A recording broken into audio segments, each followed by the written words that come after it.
Baik, selamat siang dan terima kasih atas kehadiran saudara pada sesi wawancara ini di PT Nippon Indosari Korpindo. Nama saya Anima Widya dari Divisi HR dan saya akan menjadi salah satu pewawancara dalam kasus ini. Nah, sebelum kita mulai, saya akan sedikit menjelaskan tujuan dari sesi ini. Wawancara ini dirancang untuk menggali pengalaman, kompetensi dan motivasi saudara, terutama bagaimana saudara dalam menghadapi situasi nyata di bidang kerja sebelumnya yang relevan dengan posisi yang dilamar.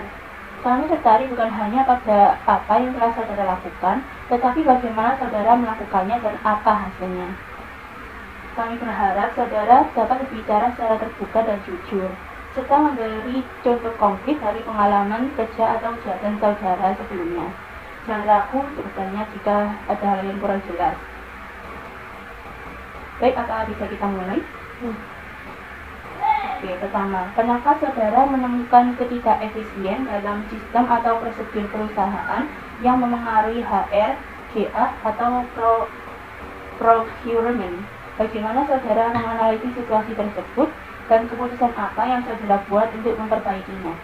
Pernah, Bu, sebagai HRGA dan Procurement Officer, saya menentukan ketidakefisien pada proses penanganan, permintaan, dan pengadaan kebutuhan operasional. Proses permintaan barang dari desain masih dilakukan melalui chat dan email yang tidak terstruktur, sehingga sering terjadi duplikasi permintaan, keterlambatan approval, dan sulitnya memantau status barang. Oke, apa langkah pertama yang saudara lakukan untuk menganalisis masalah tersebut? Saya mulai dengan menentukan alur kerja yang berjalan saat itu. Saya identifikasi siapa saja yang terlihat dan titik-titik rawan keterlambatan. Saya juga mengumpulkan feedback dan user GA dan bagian finance untuk mengetahui kendala yang mereka alami. Dari situ, saya menemukan bahwa tidak hanya sistem pencatatan terpusat membuat proses tidak efisien. Apa keputusan atau solusi yang saudara ambil? Saya memutuskan untuk membuat sistem request terpusat menggunakan formulir digital yang terhubung dengan preset tracking. Di dalamnya terdapat informasi detail barang, jumlah barang, kebutuhan tanggal, serta alur approval otomatis. Selain itu, saya buatkan SOP pengadaan yang lebih jelas mulai dari permintaan, verifikasi, perbandingan harga, hingga penerimaan barang. Oke, bagaimana hasil dari perubahan tersebut? Hasilnya cukup signifikan. Proses approval menjadi lebih cepat, duplikasi permintaan bisa dihindari, dan status pengadaan dapat dipantau secara real time. Finance juga lebih mudah melakukan cross-check karena pencatatan lebih rapi. Secara keseluruhan, koordinasi antar HRGA, procurement, dan user menjadi lebih efisien dan transparan. Oke, kita lanjut selanjutnya ya. Ceritakan pengalaman ketika saudara perlu mengumpulkan berbagai data, misalnya data vendor, biaya, atau data karyawan untuk membuat keputusan penting. Nah, bagaimana saudara memastikan informasi tersebut akurat dan relevan? Nah, saya pernah nih, Bu. Salah satu pengalaman yang cukup penting adalah ketika saya harus melakukan pemilihan vendor untuk kebutuhan alat operasional kantor. Nah, pada saat itu perusahaan ingin menekan biaya tetap, tapi mempertahankan kualitas barang dan kecepatan layanan. Oke, apa langkah pertama yang saudara lakukan? Saya mulai dengan mengumpulkan data vendor baik vendor lama maupun calon vendor baru. Saya minta penawaran resmi, portofolio pekerjaan, serta informasi waktu pengiriman. Nah, selain itu saya melakukan cross-check dengan user terkait kebutuhan barang yang tepat, sehingga analisis vendor benar-benar sesuai kebutuhan lapangan. Bagaimana saudara memastikan datanya akurat? Langkah yang saya lakukan itu yang pertama nih ya, verifikasi dokumen. Nah, saya memastikan setiap vendor memberikan quotation resmi lengkap dengan spesifikasi produk yang jelas. Yang kedua, saya membandingkan harga dan kualitasnya. Nah, saya membuat tabel kontrasti untuk membandingkan harga, kualitas, garansi, dan SLA pengiriman. Yang ketiga yang saya lakukan nih, cek reputasi vendor. Jika vendor baru, saya melakukan pengecekan rating, review, dan legalitas perusahaan sebelum memasukkannya ke shortlist. Nah, langkah terakhir saya itu mengkonfirmasi langsung. Jika ada data yang kurang jelas, saya menghubungi vendor langsung agar tidak ada misi interpretasi. Bagaimana saudara memastikan data tersebut relevan? Saya selalu menyesuaikan data dengan kebutuhan aktual. Misalnya, jika user butuh barang yang tahan pakai, saya lebih fokus pada vendor dengan kualitas terbaik, bukan yang paling murah. Saya juga memperbarui data jika ada perubahan harga atau kebutuhan tambahan dari user sebelum keputusan final dibuat. Bagaimana hasil akhirnya? Dengan data yang akurat dan relevan, saya dapat merekomendasikan vendor yang paling efisien dari sisi biaya dan kualitas. Keputusan yang diambil manajemen pun lebih cepat dan tepat, karena mereka menerima data yang komprehensif dan sudah diverifikasi. Oke, baik, kita ke pertanyaan selanjutnya ya. Ceritakan situasi ketika saudara menemukan cara baru atau inovatif untuk meningkatkan efisiensi di bidang HR, GA, atau procurement. Apa ide kreatif saudara dan bagaimana hasilnya telah diterapkan? Salah satu inovasi yang saya lakukan adalah membuat sistem pengelolaan data vendor dan permintaan barang yang lebih terstruktur dan otomatis. Nah, sebelumnya, data permintaan barang dari user masih menggunakan chat atau email, dan data vendor disimpan secara manual di file yang terpisah. Ini menyebabkan proses lama, data tercecer, dan sulit melakukan tracking. Oke, apa ide kreatif yang saudara terapkan waktu itu? Saya membuat dashboard procurement dan GA yang terintegrasi dengan Google Form dan Google Sheet. User mengajukan permintaan melalui form standar, data otomatis masuk ke dashboard dengan status yang dapat dilacak. Request approved, on process, delivered juga. Nah, saya juga membuat database vendor dengan filter harga, kategori barang, kecepatan pengiriman, dan histori transaksi.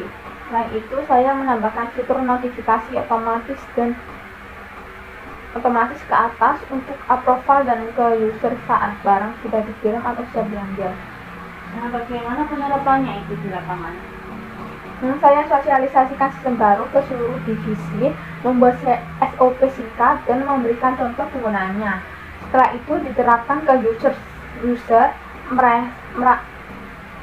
setelah diterapkan, user merasa lebih mudah mengajukan request karena mereka tidak perlu menanyakan status berulang-ulang. Sementara saya bisa bekerja lebih efisien karena data masuk secara otomatis dan rapi. Lalu setelah itu bagaimana hasilnya? Hasilnya sangat positif. Waktu pemrosesan pengadaan berkurang sekitar 30%. Miskomunikasi antar divisi hampir tidak ada. Laporan bulanan GA dan procurement jauh lebih cepat dibuat karena semua data sudah tersimpan otomatis. Manajemen juga lebih mudah memantau biaya pengadaan dari dashboard. Oke, selanjutnya ceritakan bagaimana saudara menyusun rencana kerja jangka pendek dan jangka panjang untuk memastikan semua fungsi HR, GA, dan procurement berjalan efektif. Nah, bagaimana saudara menentukan prioritas dan mengatur sumber daya tim?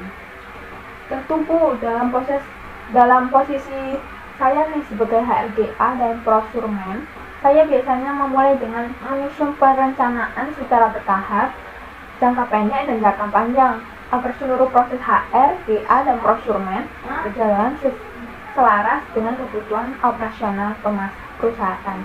Apa saja yang saudara lakukan untuk perencanaan jangka pendek?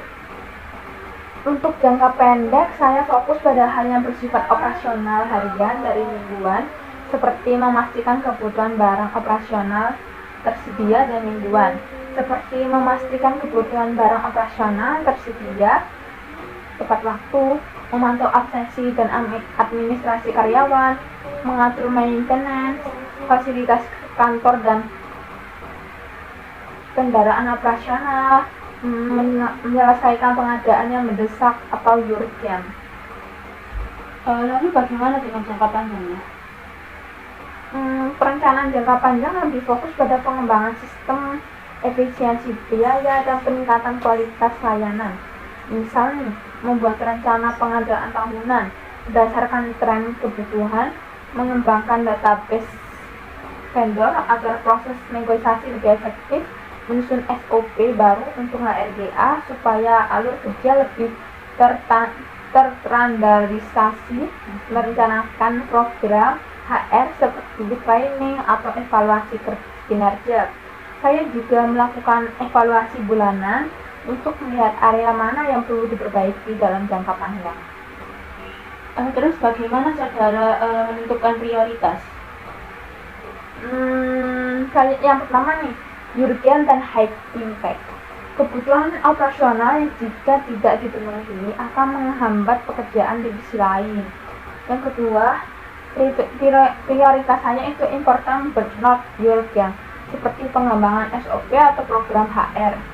Yang ketiga, prioritasnya itu routine task, seperti absensi, fitting, report. Dengan cara ini saya dapat memastikan tugas operasional tetap berjalan sambil tetap menjaga progres untuk pengembangan sistem. Terus bagaimana saudara mengatur sumber daya tim? Saya membagi tugas berdasarkan kapasitas dan keahlian setiap anggota. Misalnya, satu orang fokus di administrasi HR, nah satu di GA atau maintenance, dan satu lagi di procurement. Saya membuat checklist mingguan untuk masing-masing orang dan melakukan koordinasi singkat setiap pagi untuk menyamarkan prioritas. Jika ada pekerjaan besar seperti pengadaan jumlah besar atau event perusahaan, saya melakukan reshuffling tugas sementara agar semua bagian bisa tertangani tanpa terganggu. Bagaimana hasil dari pendekatan tersebut? Hasilnya, alur kerja menjadi lebih terstruktur dan tidak ada tumpang tindih tugas. Divisi lain merasa lebih terbantu karena respon HRGA dan procurement lebih cepat dan terukur. Selain itu, tim juga bekerja lebih efisien karena setiap orang tahu prioritas dan tanggung jawabnya. Oke, baik, kita ke tanya selanjutnya ya. Ceritakan pengalaman ketika saudara harus beradaptasi dengan perubahan besar di perusahaan. Nah, seperti perubahan struktur organisasi, kebijakan baru, atau sistem digitalisasi. Nah, bagaimana saudara menyesuaikan diri? Waktu itu perusahaan menerapkan sistem digitalisasi untuk proses HRGA dan procurement. Awalnya banyak perubahan alur dan penyusunan tugas. Nah, saya mempelajari sistem baru secepat mungkin, ikut training internal, lalu membuat ringkisan panduan sederhana untuk tim agar mereka lebih mudah mengikuti perubahan. Lalu bagaimana saudara membantu tim untuk tetap produktif? Saya mendampingi mereka selama masa transisi, menjawab pertanyaan dan memastikan setiap kendala dilaporkan cepat ke IT. Dengan begitu adaptasi berjalan lancar dan produktif tetap terjaga. Oke, kita ke pertanyaan selanjutnya ya. Pernahkah saudara mengalami situasi dengan tenggat waktu yang sangat ketat atau tuntutan dari berbagai pihak sekaligus? Pernah, Bu. Saat itu saya harus memenuhi deadline pengadaan sambil menangani permintaan karyawan dan laporan untuk manajemen. Saya langsung menyusun prioritas berdasarkan urgensi dan dampaknya. Saya komunikasikan timeline yang realistis ke semua pihak, lalu memecah pekerjaan besar menjadi tugas-tugas kecil agar lebih terkontrol. Terus bagaimana saudara mengelola stres dan tetap menghasilkan kerja yang optimal? Saya bekerja dengan ritme teratur, ambil jeda pendek saat perlu, dan memastikan komunikasi jelas agar tidak ada pekerjaan yang harus diulang. Dengan cara itu, semua target tetap bisa saya selesaikan tepat waktu dan kualitas kerja terjaga. Oke, mari kita ke pertanyaan selanjutnya ya. Ceritakan situasi ketika saudara harus mengelola banyak tanggung jawab sekalipun, seperti pengawasan payroll, evaluasi vendor, dan pembaruan SOP. Di saat itu saya menangani payroll, melakukan evaluasi vendor tahunan, dan merevisi SOP HRGA di waktu yang bersamaan. Oke, apa langkah pertama yang saudara lakukan? Saya membuat jadwal kerja yang jelas dan memprioritaskan pekerjaan yang tidak boleh terlambat, seperti payroll. Setelah itu saya mengalokasikan waktu khusus untuk mengevaluasi vendor dan revisi SOP agar semuanya tetap berjalan. Terus bagaimana saudara memastikan semuanya selesai tepat waktu dan tanpa kesalahan? Saya melakukan pengecekan 2 kali untuk dokumen penting seperti payroll, lalu menggunakan checklist untuk memastikan seluruh proses vendor dan SOP terpenuhi. Dengan cara ini, semua pekerjaan selesai tepat waktu dan sesuai standar. Oke, kita lanjut ke pertanyaan berikutnya ya. Bisa saudara ceritakan apa motivasi Anda hingga merasa siap untuk naik jabatan menjadi CEO? Terima kasih atas pertanyaannya. Motivasi terbesar saya berasal dari pengalaman saya selama bertahun-tahun di HRGA dan procurement. Dari posisi tersebut, saya belajar bahwa inti dari organisasi bukan hanya strategi, tetapi juga manusia dan sistem pendukung yang bekerja secara harmonis. Setiap hari, saya melihat bagaimana keputusan kecil dalam pengelolaan orang, efisiensi proses, dan hubungan dengan vendor dapat memberi dampak besar pada kelanjutan bisnis.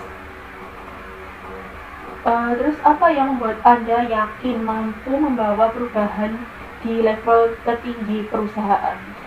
Karena saya sudah lama berada di garis operasional dan administratif, saya memahami dinamika perusahaan dari fondasinya, bagaimana tim bekerja, apa hambatan mereka, serta bagaimana memastikan biaya tetap efisien tanpa mengorbankan kualitas. Nah, saya percaya pemahaman ini memberi saya perspektif yang sangat kuat ketika harus mengambil keputusan strategis sebagai CEO. Jadi, apa visi pribadi Anda jika diberikan amanah untuk memimpin? Visi saya adalah menciptakan perusahaan yang ideal, transparan, dan berdaya saing tinggi. Saya ingin membangun kultur kerja yang sehat dan produktif, memperkuat efektivitas operasional, serta memperluas kolaborasi dengan mitra strategis. Saya percaya kepemimpinan bukan sekedar memberi instruksi, tetapi membangun kepercayaan. Menyatukan tujuan dan memastikan setiap orang merasa dihargai sebagai bagian dari perjalanan perusahaan. Selanjutnya, apa motivasi pribadi yang mendorong Anda mengambil langkah ini? Motivasi pribadi saya adalah ingin memberikan kontribusi yang lebih besar. Saya melihat peluang untuk membawa perusahaan ke level berikutnya dengan memanfaatkan kekuatan yang sudah ada, SDM yang solid, potensi inovasi, dan jaringan kemitraan yang luas. Saya ingin memastikan perusahaan tidak hanya berkembang, tapi juga menjadi tempat kerja yang membanggakan bagi seluruh karyawan. Oke, pertanyaan selanjutnya, pernahkah saudara menghadapi situasi sulit di mana harus menyampaikan berita sensitif, seperti perubahan struktur, teguran kerja, atau negosiasi vendor? Nah, bagaimana saudara menyesuaikan gaya komunikasi agar tetap profesional? Salah satunya ketika saya harus menyampaikan teguran kerja kepada karyawan terkait pelanggaran kedisiplinan. Saya sampaikan secara langsung dengan bahasa yang jelas tapi tetap sopan. Saya fokus pada fakta, bukan personal, dan memastikan karyawan memahami konsekuensinya tanpa merasa diserang. Saya menyesuaikan nada bicara, memilih waktu yang tepat, dan menjaga kerahasiaan. Dalam negosiasi vendor pun saya menggunakan komunikasi tegas tapi tetap menghargai pihak lain. Dengan begitu, pesan tersampaikan tanpa menimbulkan konflik. Pertanyaan selanjutnya, ceritakan pengalaman ketika saudara harus menyusun dokumen penting seperti kebijakan HR, kontrak kerja, atau laporan pengadaan. Nah, bagaimana saudara memastikan tulisan saudara jelas dan profesional? Saya sering menyusun kontrak kerja dan laporan pengadaan untuk manajemen. Saya selalu membuat struktur dokumen yang rapi, mulai dari tujuan, isi pokok, hingga penutup. Saya menggunakan bahasa formal, langsung pada inti, dan menghindari istilah yang membingungkan. Setelah selesai, saya baca ulang untuk memastikan tidak ada ambiguitas atau kesalahan. Saya juga menyesuaikan tone dengan penerimanya lebih formal untuk pihak eksternal dan lebih ringkas ketika untuk internal. Dengan cara ini, dokumen selalu mudah dipahami dan diterima tanpa revisi besar. Ceritakan pengalaman ketika saudara harus mendengarkan berbagai pendapat dari karyawan, manajemen, atau vendor sebelum mengambil keputusan penting. Nah, bagaimana saudara memastikan semua pihak merasa didengar? Saat itu saya menangani masalah keterlambatan pengiriman dari vendor, sementara karyawan juga mengeluhkan keterlambatan alat kerja. Saya mendengarkan keluhan karyawan terlebih dahulu, lalu berdiskusi dengan manajemen terkait prioritas yang itu berbicara langsung dengan vendor untuk memahami kendalanya. Saya memastikan setiap pihak bisa menyampaikan pandangan tanpa dipotong.